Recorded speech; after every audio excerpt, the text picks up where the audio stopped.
கன்னியாகுமரி சின்னமுட்டம் மீன்பிடி துறைமுகத்தில் இருந்து நேர கட்டுப்பாட்டை மீறி கடலுக்குள் சென்ற விசைப்படகு மீனவர்கள் மீது தாக்குதல் நடத்திய சம்பவத்தை கண்டித்து மீனவர்கள் வேலை நிறுத்த போராட்டத்தில் ஈடுபட்டுள்ளனர். முழுமையான விவரங்களோடு எமது செய்தியாளர் சதீஷ் ராஜா இணைகிறார். சதீஷ் ராஜா, வணக்கம். விவரங்கள் என்ன?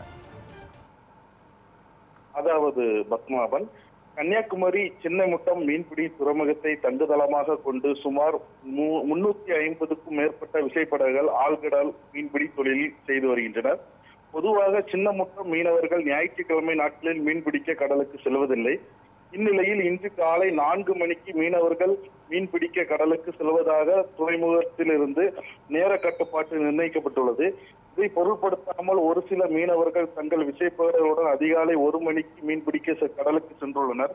இதனால் துறைமுகத்தின் நேர கட்டுப்பாட்டை மீறி கடலுக்கு சென்றதாக கூறி மீனவர்களுக்குள் இரு தரப்பினருக்கும் மோதல் உருவானது.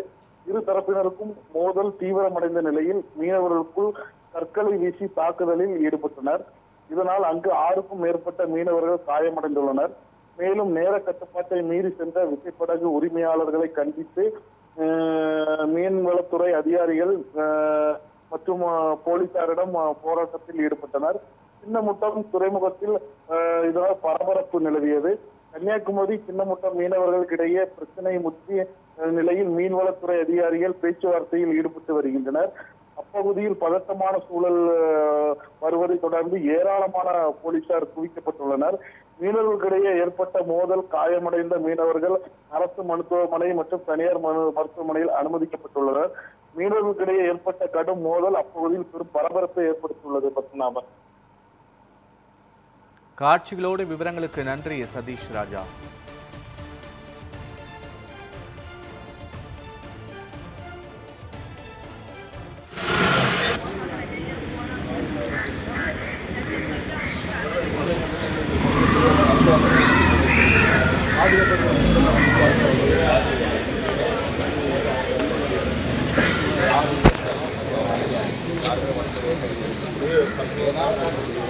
எல்லாரும்